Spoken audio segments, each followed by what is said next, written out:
You are significant. You have seeds of greatness inside of you. You are not on accident. You are on purpose. You are here for a very divine, special purpose. And we are going to talk in this podcast about evidence that you are significant. I want to welcome Stephanie Simmons. She's a dear friend of mine. We have been in business together and business partners, business friends, and gone on cruises and trips. And I just absolutely adore her as a sister in the heart. And I'm welcoming you to our You Are Significant stage today, Stephanie. Welcome. Oh, thank you, Darlene. I am so honored to be a part of this. I truly am. And when you first asked me, I just started praying about what do I really want people to understand. And I think there are a lot of people that will probably resonate with some of the things that I'm going to talk about because my husband and I have had a really long journey. And I will tell you that he is disabled from a brain tumor. It's been at least 3 decades now, and that is a really long time. I met him just 6 months before he was diagnosed. And we have walked this walk with the Lord for all this time. We have learned so many things along the way. We've met so many wonderful people who have just become such fierce prayer warriors for us. And we know without a doubt that after everything that Tim has been through, it is the power of prayer that has sustained us and has kept his body going for all these years. And, the Lord has just been so faithful through thick and thin. And we've just been so blessed by all the people that have truly come in and walked along with us. And I think a lot of people in our lives, we don't always know what we can do for someone. People say, what can I do? What can I do for you? I just had a friend text me that yesterday. And I simply said, just pray. That's what we need is prayer. So I will tell you a little bit about our journey. So with Tim being disabled, we've lived on less for a long time. And we let ourselves just be okay with that, truly okay. And it was hard at times because I'd see people going on trips. I would see them just enjoying some beautiful things. And I was always happy for them. But I always thought, oh, that would be really fun. We couldn't do the things that a lot of people did. We didn't go out to a lot of restaurants. We didn't stay at a lot of hotels. I felt like our hearts were bigger than our pocketbooks. And we just wanted to give more, but we couldn't. And so I actually had 2 prayers 10 years ago. The first one was truly just to sleep all night because I was very challenged with sleep. I would wake up in the middle of the night, and for the life of me, I could not get back to sleep. My mind would think of everything that I hadn't done the day before. It would think of all the things that I still needed to do the next day. And I just couldn't get back to sleep. So that was my first prayer. My second prayer was for our family to become debt free. And I didn't know how that was going to happen, but I just prayed those prayers because the Lord knew, even if I didn't. And it was by plexus being brought into my life that slowly started to become a reality in both of those accounts. I started sleeping better at night. My body didn't hurt as much. I had so many better days and happier days because the products and eventually the business had come into my life.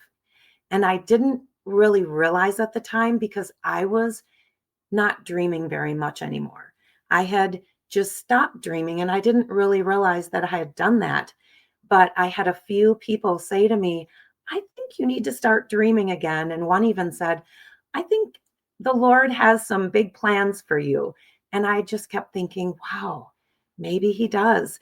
And I knew that in the big scheme of things, yes, he did. But I did not know that plexus was going to be that answer. So when I started sleeping better and I started sharing immediately, my cousin started 5 days after I did. I had people starting, and I was just borrowing other people's testimonies basically because I didn't have a huge testimony. A lot of people don't struggle with sleep. They don't go, whoa, wait, you're sleeping better? It wasn't as significant to them because they struggled with other issues. But because I was reading other testimonies and hearing about people who had been helped in so many ways, the wheels started turning. And I started thinking, okay, this is a lot bigger than I thought it was. And I just started sharing and just telling people, I don't know if what I have can help you, but look at this person, look at that person. And slowly people started joining us and they shared with people and then they shared and it just kept going. And now I've been sharing products for 10 years. It was 10 years in July. And that has been a long time, but in some ways, it just feels like a couple of years. I mean, it's incredible how you look back and you see all the blessings through the years that because my hands were open to receive, then the blessings came. And I know there's analogies about, holding your hands tightly around the things that you are appreciating and treasuring, but then try to let blessings come into that and they can't. It's like water flowing over your hand. When you open your hand and you're open to receive and you cup your hand, then the water can flow and you can receive those blessings. So that's one thing that I've learned is just not to hold so tightly to things and to realize that the Lord has a plan for all of us. And if we just let that plan unfold, it's so much more beautiful than any of us can even imagine because we're going with His flow and we're going with His plan. Mm, I love that so much that you are recognizing him and his plan over your life. And, one of the reasons I had thought of you, I believe, and God really brought you to mind one day when I was thinking about who else do I want to invite to be on the podcast. And he brought you to mind, and I've always admired your positive attitude. And I think, when we look at where does true positivity come from that's really heartfelt and lived out consistently, not that there's never a downtime, because then that just wouldn't be human, but that overall always looking for the positive even in the hard situations. That's from your faith in God, and your faith is such a beautiful light, Stephanie. Thank you. I so appreciate that. And what I've learned too over the years, and this is one of the probably the biggest lessons I've learned is when we're vulnerable and we tell people about the issues that we're dealing with, it's hard to do that because it's so much easier to just keep that stiff upper lip and just keep, you know, steady on. But when you let yourself be vulnerable and you tell people what you're going through, I have been amazed at the number of people that have also been going through hardships. I would have never known that they were Mm, going through those things if I hadn't first told people that I'm struggling and I'm challenged. And I mm, know the Lord wants that for all of us. He wants us to always be in community and lifting each other up in prayer and coming alongside each other, being His hands and feet. Well, if we never allow ourselves to show vulnerability, it never lets others in and it doesn't let them see that this is the walk we're walking right now. It may not be ideal. It may not be anything that we want to be walking through, but it is what He's chosen for us. And we can resist it or we can go with it. And I've yeah. chosen to go with it. Mhm. And I feel like there have been so many more blessings because I have chosen to go with it. Mhm. I think one of the fears of being vulnerable is being judged. And it takes a lot of courage to let someone or let even multiple someones, depending on whether you're sharing this in your Facebook story or whether you're at church and letting, you're standing around and other people are standing around and they hear what you're saying. Um, it takes courage because there may be someone who judges or says something harsh or whatever along those lines. But often, like you said, most people that many times we're thinking their life is perfect, everything's going smooth, they've got it figured out. And I'm the one over here flopping around like a fish trying to figure out what to do. And actually, they're struggling too. So I think that takes so much courage, and it's been part of your growth journey. And once we grow in one area, isn't it a little bit easier to grow on that next step that we are led to take? 100%. And to your point just a minute ago, when you said there may be people who will judge, I would probably argue there will be people who will judge Mm, because that's just human nature to always be trying to figure someone else out and to try to understand. And a lot of people will come to quick decisions on someone and they don't always have the full story. So it's mhm, so important when you see somebody struggling or, even if it's somebody in the grocery store and their child is melting or you're just watching somebody walk through something and you think, okay, wow, there has to be more to that story. There mm, usually is. mm, And how beautiful to just come alongside someone and to say, is there some way I can help? Or what can I do for you right now? You mm. know, that is just Love that something. question. What Yeah. can I do for you right now? Yep. Because a lot of times we don't know what to say. We want to help and we just don't know where to begin the conversation. So, what can I do for you right now? I think that is a powerful question to write down and take away. So, Absolutely. so tell us a little bit about, you met Tim, you said 6 months before he was diagnosed. And then so you were already married, you were dating, and then you were married, and then he was diagnosed, or how does that go? No, we were only dating at the time, and he was diagnosed and he had his first brain surgery, and that was an over 12-hour Wow. surgery. That was really long because um, actually, the first one, let me take that back. The first one was to put a shunt in to divert the fluid. It had been building up. It was a craniopharyngioma brain tumor, which was like a cork in a wine bottle, and it had just stopped the spinal fluid from circulating down the spinal column. And so he had tremendous pressure in his brain. And so they put the shunt in, which that saved his life right there.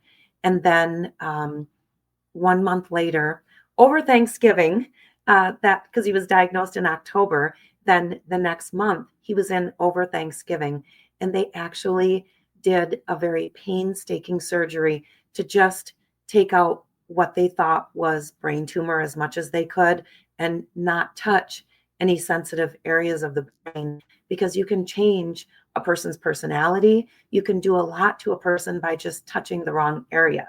So they were very, very careful in that surgery. So he had those two surgeries that fall. We had met in March. Then he had 6 weeks of radiation, 5 days a week the following spring, and then proposed to me when he got done with radiation. And then we got married the following year. So 2 years after we met was when we actually got married. And then we had our son Avery 2 years later, then our son Jacob 2 years after that. And then unfortunately, the brain tumor started growing again while I was expecting Jacob. And then we went to Phoenix for Tim's third and fourth brain surgeries in 2001. So Jacob was 18 months old and Avery was just barely 4 years old. So, any young mamas out there, just think about what it's like to have your children be little, and you can't fully enjoy that time while they're little because you're starting to be a care provider for a loved one, which was my husband. And it's a lot for a person. I was pretty young at the time, and it just felt kind of overwhelming, but I did have very strong faith through my whole life, but I would say that's probably a pivotal moment when my faith just deepened, and Mhm. I needed my faith.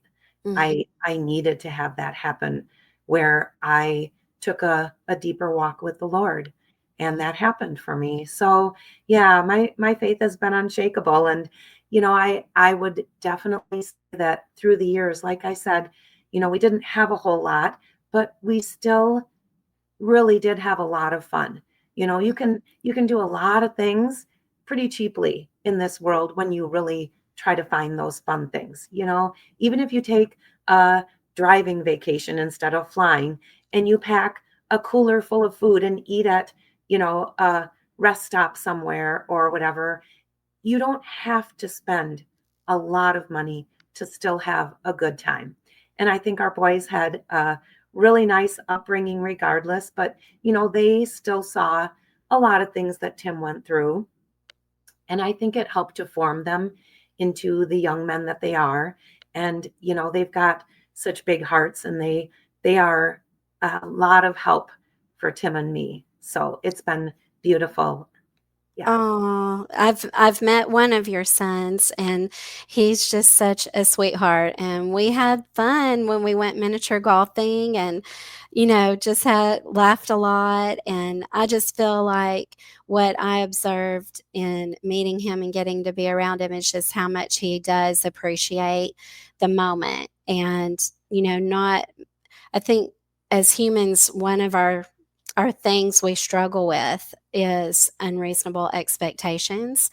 And in recovery work, one of the things we talk about with expectations is that expectations are preconceived hurt. And so it seems like maybe in your family you were able to teach your boys and yourself to have flexibility and not be so rigidly attached to one certain way or one certain outcome, or that things have to be this way to feel this feeling. Like we have to go to a restaurant when we're on vacation in order to feel uh, like happy, and instead you were like, no, we can be happy, going on a driving vacation and eat out of a cooler. I grew up that way. Since my dad is a minister, we didn't have a lot of money, but we would take a 2-week trip and go visit our grandparents. That was our vacation. We didn't know people did other kinds of vacations, going to the beach or the mountains or whatever. Like even other families around us where we lived weren't taking those kind of vacations. So we just thought going to see your grandparents in the summer was the normal. And I can remember the bar being across the back seat with like all the clothes and the cooler in the middle with the pillows on top, and my brother on one side and me on the other in the back seat. And we would play cards and we would make funny faces. One time we had a camera and we acted like we were taking pictures of people as they went by, and they made all kinds of faces at us. I love And those that. are some of my favorite memories of us going on family trips together. So, Oh, we did a lot of that too. And you know what? That is what makes it fun. And those are the good memories. They don't have to cost a lot, like we were saying. right. Oh, beautiful. So I will tell you that because I started sharing the products many years ago, the blessings that have flowed have been unbelievable. And we've been able to take our boys on some bigger trips that, they didn't grow up doing any of these things. But then as they got older, I was able to do that big trip to Florida, to the Outer Banks of North Carolina. just different trips, and to bring my mom along with us on so many of these trips. And it has been just priceless to be able to do that and to start to see the world with plexus, like you said. That was something I never thought that I would do. Mm, And just to step back and think of how my life has changed just in the last 10 years is mhm, unbelievable. And I will tell you that when COVID started, I was able to stop working at the Montessori school I was at and to just be home with Tim. And that has been such a big blessing because he's needed a lot of care over the last 4 years, and mhm. I've been able to be there. I've been able to be in his hospital room when he's there. I've been able to be at care centers when he's been there. All the appointments that he needs to go to, taking him to PT, different, medical appointments, and I've been the one who has been able to do all of that. If I had a job where I had to leave the home and go to that job every single day, I probably wouldn't have been able to do that. And the Lord knew because He knows the end, even though we don't. He sees what He needs to do along our path in order to just set the scene for what is to come next.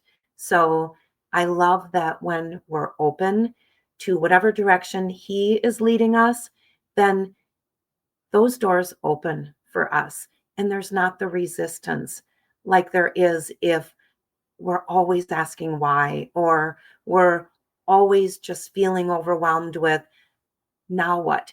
Okay, now what? Instead, I've learned to look at the blessings because there are always blessings in everything we do. And every challenge that we have, blessings are always there. We just have to find them. Yeah. Well, as you're telling your story and sharing, it makes me think about, being human. Is there a time that you remember just, doubting yourself and like, why did I choose to be, marry Tim and have two boys? And was there ever like this pivotal moment where you just felt like the pressure of being a young mama, raising the boys and in this situation? And if so, like, how did you, was there like a God moment where you had a thought come or someone came and encouraged you in a special way or something like that?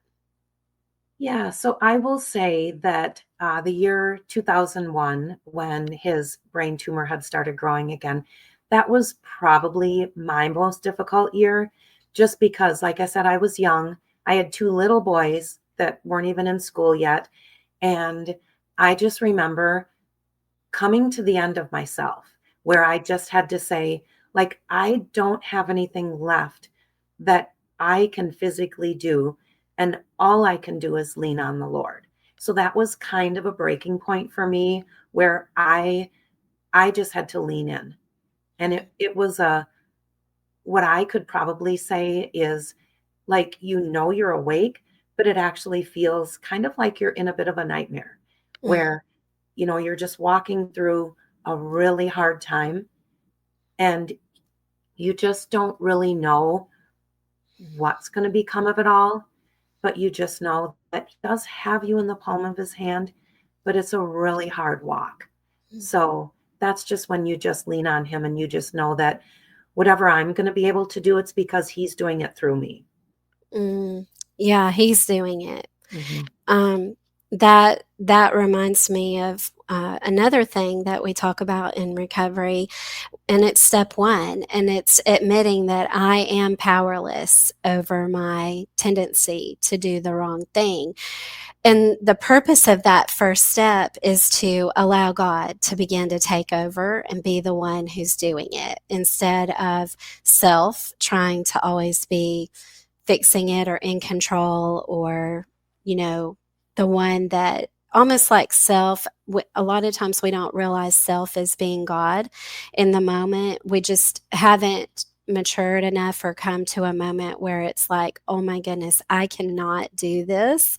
And God helps us to realize you can't. You can't do it. You're going to have to relinquish all control over to me. I'm the only way. And really, it is scary. That's, I mean, releasing that control and realizing, you know what, I'm going to have to walk out on faith. It feels like almost that moment when Peter asked to walk out on the water to Jesus, and he walked out and he did take those first steps, and so God will empower us to take those steps. I have thought a lot about Abraham in preparing to move and getting everything packed and putting our house on the market. We've lived here 18 years. This is the only house Joseph, our youngest, has known. And we made an offer on a house this weekend. And definitely, we made the offer last night and wrote up the paperwork. And so getting up this morning, I was like, how do I feel and why do I feel that way? And not just my brain is not me and I'm not my brain. Same thing with my feelings. So it's okay to have feelings, and then those don't have to be my identity or what I'm going to act upon. And so learning that and not letting myself be okay with some fear, but not giving in and acting on the fear, because in the past, feeling fear would feel like, well, I did something wrong or I need to change something right away to make it stop and to be back on the right path. And that's just not necessarily the truth. The truth is sometimes doing the right thing or exactly what God's calling me to do, there is going to be fear, because fear builds faith. And so, I can see where probably multiple times in your journey, you're with Tim and his health and raising the boys, there would be moments where you're like, "Whew, I just can't do this. I can't do it anymore. God, you're going to have to take the wheel." Jesus, take the wheel moments. Absolutely. And, it's almost like clockwork where I will feel those feelings and then somebody will message me or somebody will call me. Just I had a call coming in right now, and I feel like because we're all so connected, we don't realize how connected we all are.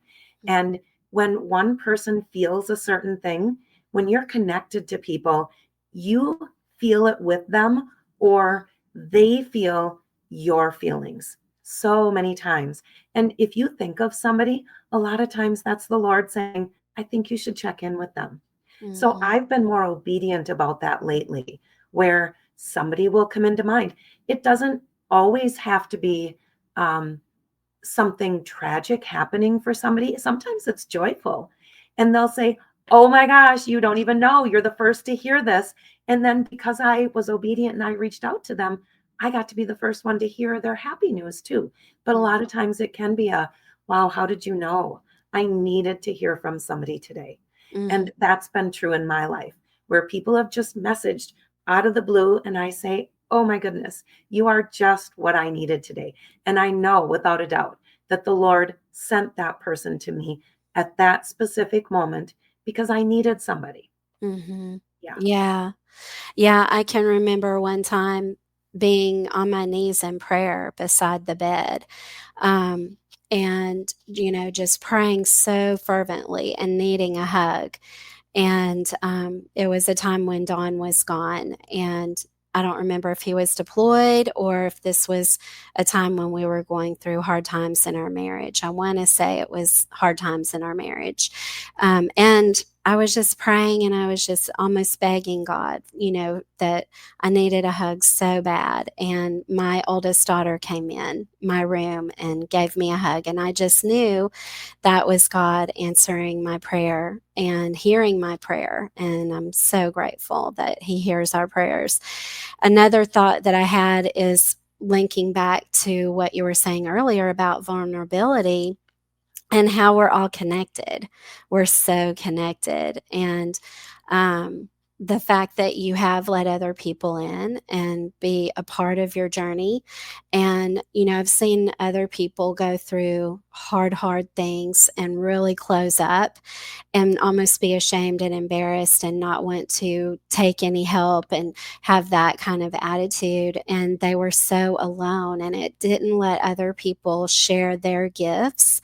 And God asks us, He wants us to not just give money at church as a tithe, but, or giving, whichever you call it in your faith, but He wants us to be able to give in our everyday lives. Sometimes it is a hug, or it is a phone call, or a text, or even one of those silly little gifts, GIFs that we text someone and we connect. I have a friend that's so good at like knowing just the right one of those to send to make me laugh or make me feel like I did get a hug, or what have you. She just knows where all those are at just the right moment. And like you said, it doesn't have to cost a lot of money. That doesn't even cost a stamp, or, it's really just in the moment. I feel so loved because she sent me that little funny meme. Or Don, my husband, he'll sit and send reels to all the different ones in our family, and they're funny, and like, because of what he's picked, he knows you, and it's just another way Beautiful. that he can connect with us. So um, I just really appreciate your spirit, and I see you live that out.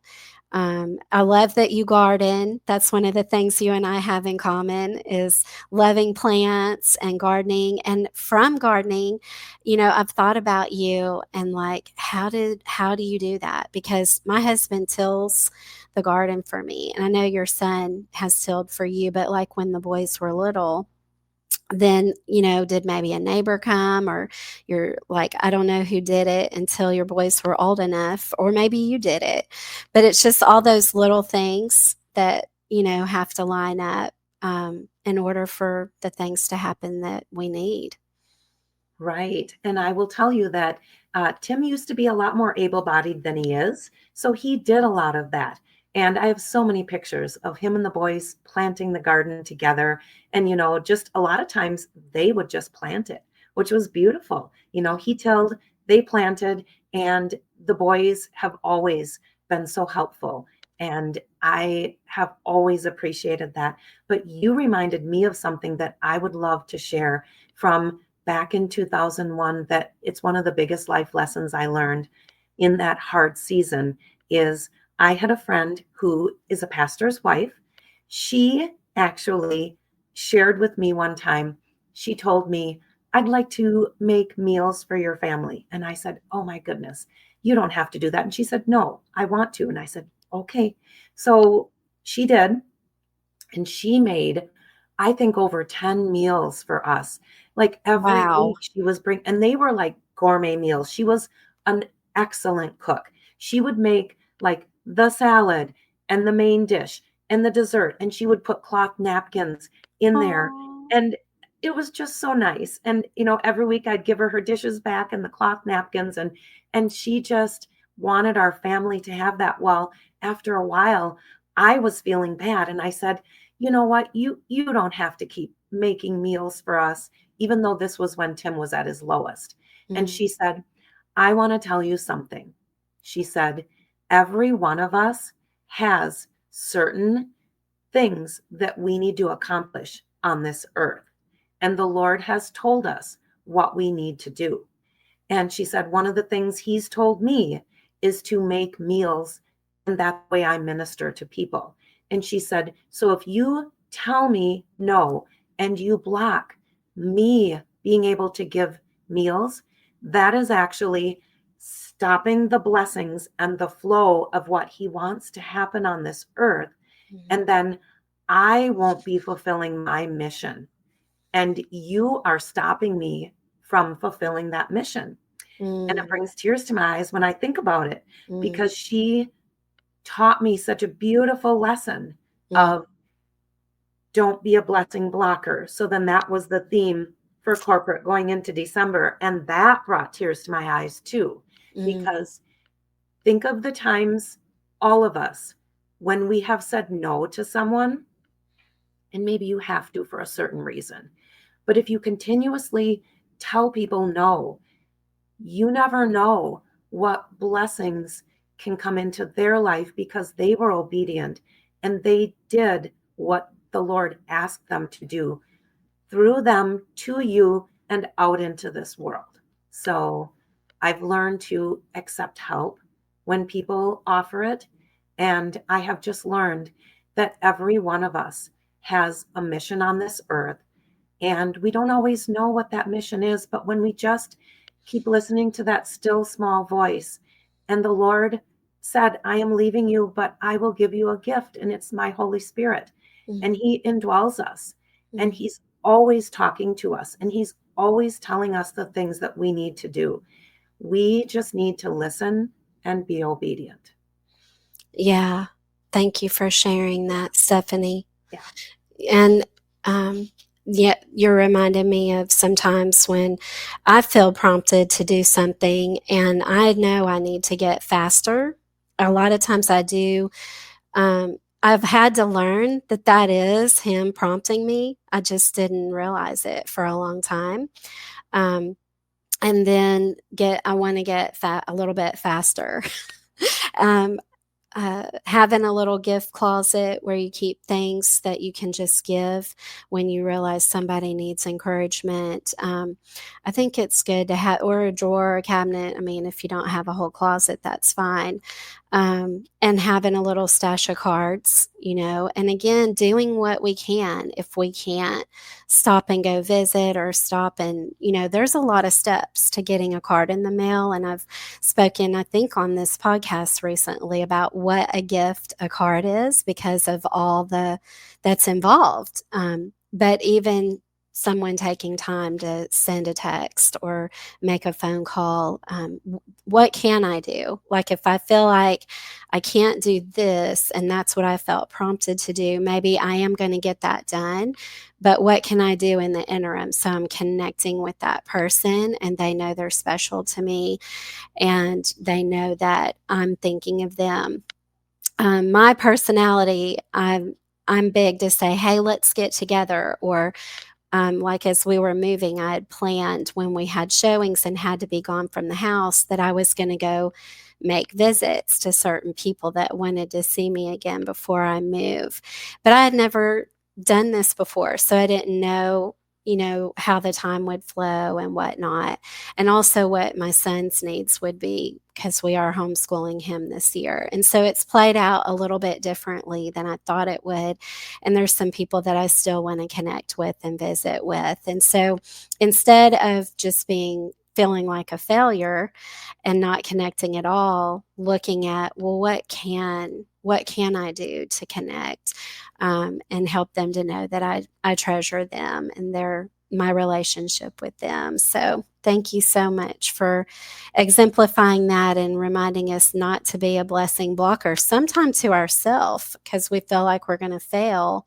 We just don't start, and try and work with what we have. And then other times when someone wants to bless us, saying, no, don't do that for me, or, being a gift blocker or a blessing blocker. So thank you so much for joining me today on this episode. I feel like I have taken away so many treasure thoughts that you have shared with us, and just being able to be your friend and see your family and how y'all navigate this life and the journey that we're on so beautifully and with so much grace and love.